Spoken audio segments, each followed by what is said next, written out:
It has been said that the brain thinks, but the heart knows.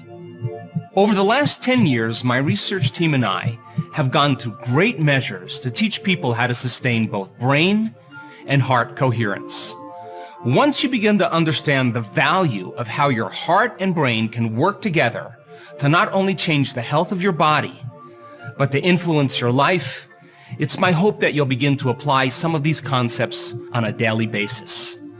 In this episode, I want to help you understand how your heart dramatically influences your brain and how brain coherence begins to open the door to your heart. Let's first start with how the brain and the heart both become incoherent. If you remember from previous episodes, coherence represents order, rhythm, synchronization. Incoherence is a lack of order or disintegration. Let's start with the brain. When you react to someone or something in your life, you turn on that primitive nervous system called the fight or flight nervous system. When the body and brain become aroused because of the release of these stress hormones, the rush of adrenaline begins to cause us to become more alert and more aware. The arousal causes us to put our attention on our bodies, on all of the elements in our outer environment. And what is our environment made of? People, objects, things, and places. And when we're under the gun of these stress hormones, we're preoccupied with time. Now, where you place your attention is where you place your energy. And in a sense, then, all of our attention and energy is invested into this three-dimensional reality, and we have to play by the rules of Newtonian physics. And as you learned, everything takes time to happen in this three-dimensional world.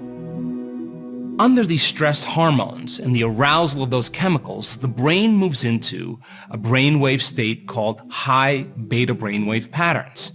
And in this state of survival, we try to control and predict everything in our lives.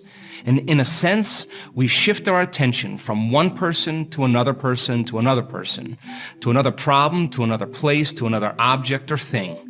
And every one of those elements are already neurologically mapped in our brain. In other words, every person, like your boss, your coworkers, your partner, your kids, your cell phone, your computer, where you work, where you live, where you sleep, every one of those elements has a neurological network in your brain.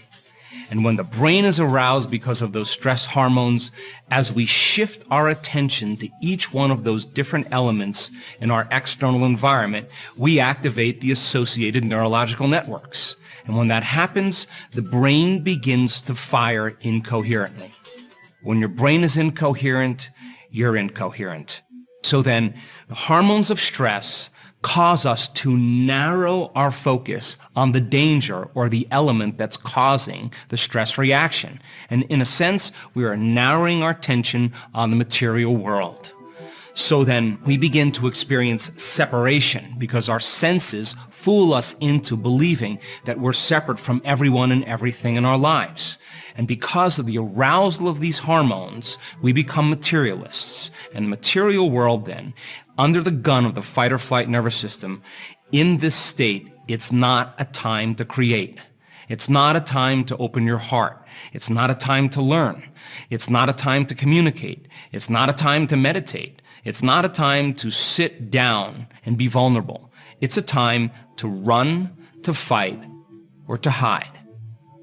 So then people habituate in this state and they live 70% of the time under the hormones of stress.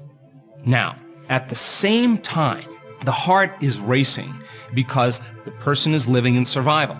And when the heart is racing, the body is prepared to run, to fight, or to hide.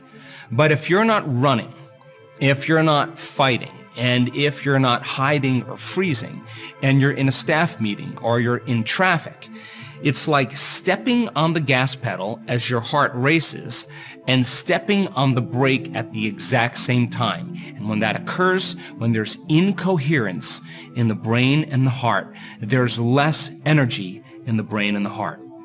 Now, every single one of those elements in your external environment is a known to you because you've experienced them already, and because you've experienced them already, you have a neurological network in the brain. By the same means, if you experience each one of these elements in your environment, you have a feeling or an emotion associated with them. Now, the stronger the emotion you have to those different elements in your external environment, the more you pay attention to them. So if where you place your attention is where you place your energy, you are giving your vital life force and your power away to all of those elements in your external environment. And in a sense, we have no energy in our inner world for thoughts and feelings to create anything new in our life if all of our attention is on everything known.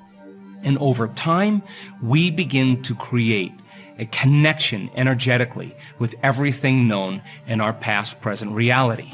And they're predicting their future based on the past, and they can't relax into the present moment.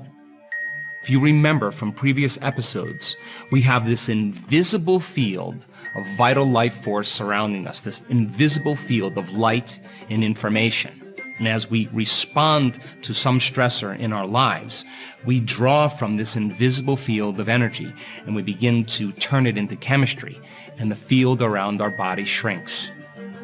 Come more matter and less energy, more particle and less wave. And now we are forcing, controlling, predicting, fighting for, manipulating outcomes, competing for them, because we're matter trying to change matter.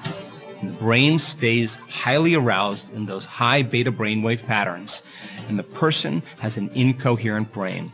And now they are disconnected from their dreams. They're disconnected from everyone and everything in their life, and they're relying on something outside of them to take away those feelings that are created inside of them. And if they're waiting for something to change in their life, then they're not creating anything new in their life. Let's talk about the effects of incoherence. When you have two waves that are coming together, and those waves are incoherent or not synchronized, when they begin to interact or interfere with one another, they begin to create a change in energy. In other words, when waves are out of sync or out of order and they begin to interfere, we begin to diminish the amount of energy in the brain and in the heart. When waves are coherent and they're synchronized, as they begin to interfere with one another, over time, they will begin to create bigger waves. The more synchronized the brain is, the more coherent it is, the more coherent the heart is, the higher the amplitudes, the higher the energy in the brain and the heart. So it makes sense then, when there's incoherence in the brain and when there's incoherence in the heart, there's less energy in the brain and the heart. The more coherence that's created in the brain and the heart, the more energy we have in the heart.